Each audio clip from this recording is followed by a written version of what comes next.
ನೇತ್ರಾವತಿ ನದಿ ತೀರದಲ್ಲಿ ಶವ ಹೂತಿಟ್ಟ ಆರೋಪ ಇವತ್ತು ಜಿಪಿಆರ್ನಿಂದ ಶೋಧ ಕಾರ್ಯ ಡೌಟ್ ಅನ್ನೋದ್ರ ಬಗ್ಗೆ ಅಪ್ಡೇಟ್ ಸಿಗ್ತಾ ಇದೆ. ಪ್ರಣವ್ ಮೊಹಂತಿ ಮಂಗಳೂರು ಭೇಟಿ ಕೂಡ ರದ್ದು ಅನ್ನೋದ್ರ ಬಗ್ಗೆ ಮಾಹಿತಿ ಇದೆ. ಜಿಪಿಆರ್ ಅಲಭ್ಯ ಹಿನ್ನೆಲೆಯಲ್ಲಿ ಇವತ್ತು ಮೊಹಂತಿ ಭೇಟಿ ಕೂಡ ರದ್ದು. ಇವತ್ತು ಕೂಡ ದೂರುದಾರ ತೋರಿಸಿದ ಕಡೆನೇ ಶೋಧ ಮಾಡಬಹುದಾದ ಸಾಧ್ಯತೆ.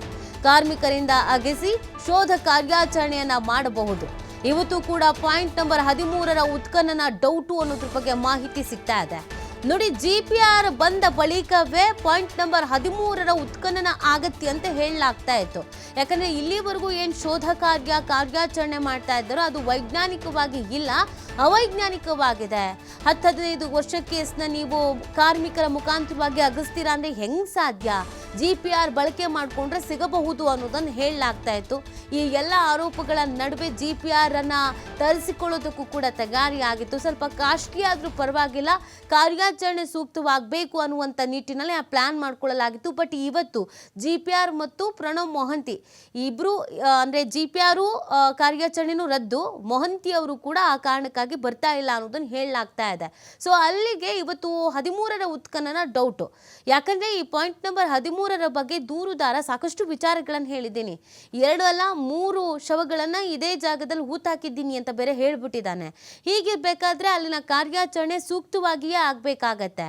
ಹಾಗಾಗಿ ಈ 13ರ ಉತ್ಖನನ ಇವತ್ತು ಮಾಡೋದು ಡೌಟು. ಇವತ್ತು ಆತ ತೋರಿಸುವಂತ ಜಾಗದಲ್ಲಿ ಉತ್ಖನನ ಮಾಡಬಹುದು ಅನ್ನೋದನ್ನು ಹೇಳಲಾಗ್ತದೆ. ಅಂದ್ರೆ ಬೇರೆ ಬೇರೆ ಜಾಗಕ್ಕೆ ಕರ್ಕೊಂಡು ಹೋಗ್ತಾ ಇದ್ದಾನಲ್ಲ, ಹಾಗಾಗಿ ಇವತ್ತು ಕೂಡ ಬೇರೆ ಬೇರೆ ಜಾಗಕ್ಕೆ ಕರ್ಕೊಂಡು ಹೋಗಿ ಉತ್ಖನನ ಮಾಡಿಸುವಂತ ಸಾಧ್ಯತೆಗಳು ಇದೆ.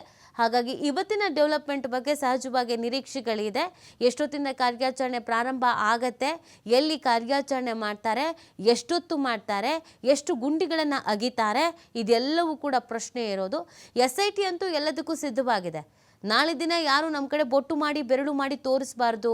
SIT ಅಧಿಕಾರಿಗಳು ಕಾರ್ಯಾಚರಣೆ, ಶೋಧ ಕಾರ್ಯ, ತನಿಖೆ ನೆಟ್ಟಗೆ ಮಾಡಲಿಲ್ಲ, ಪಾರದರ್ಶಕವಾಗಿರಲಿಲ್ಲ ಅಂತ ಅನ್ನಬಾರ್ದು.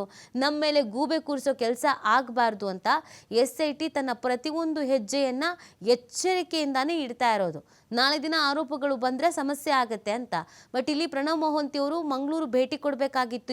ಇವತ್ತೇನಾದ್ರು ಭೇಟಿ ಕೊಟ್ಟಿದ್ರೆ GPR ಮುಖಾಂತರವಾಗಿಯೇ ಕಾರ್ಯಾಚರಣೆ ನಡೀತಾ ಇತ್ತು. ಅದೇ GPR ಅಲಭ್ಯ ಇರುವಂಥ ಹಿನ್ನೆಲೆಯಲ್ಲಿ ಇದೀಗ ಮೊಹಂತಿಯವರ ಭೇಟಿ ಕೂಡ ರದ್ದಾಗಿದೆ ಅನ್ನೋದ್ರ ಬಗ್ಗೆ ಮಾಹಿತಿ ಸಿಗ್ತಾ ಇದೆ. ನೋಡಿ, GPR ಅಲ್ಲಿ ಏನಾದರೂ ಶೋಧ ಕಾರ್ಯ ಆಯಿತು ಅಂತಂದರೆ ಅದು ಎಷ್ಟೇ ಆಳದಲ್ಲಿ ಏನೇ ಇದ್ರೂ ಕೂಡ ತೋರಿಸುತ್ತೆ, ಸಿಗ್ನಲ್ ಮಾಡುತ್ತೆ ಅನ್ನೋದನ್ನು ಹೇಳ್ತಾ ಇದ್ದಾರೆ. ಬಟ್ ಅದು ಕೂಡ ಜೋಗಿರುವ ಪ್ರದೇಶ, ನೀರು ನಿಂತ್ಕೊಳ್ಳುವಂಥ ಪ್ರದೇಶ, ಅತಿ ಹೆಚ್ಚು ಮಳೆ ಆಗುವಂಥ ಪ್ರದೇಶಗಳಲ್ಲಿ GPR ಕೂಡ ಕೈ ಕೊಡುತ್ತೆ ಅನ್ನುವಂಥ ಒಂದು ವಾದ ಕೂಡ ಇದೆ. ಬಟ್ ಅದಾದ ನಂತರವೂ GPRನಿಂದ ಶೋಧ ಕಾರ್ಯ ಆಗಲಿಲ್ಲ ಅಂತ ಒಂದು ಹೇಳಬಾರ್ದಲ್ಲ. ಹಾಗಾಗಿ SIT ಸಿದ್ಧತೆಯನ್ನು ಮಾಡ್ಕೊಳ್ತಾ ಇದೆ.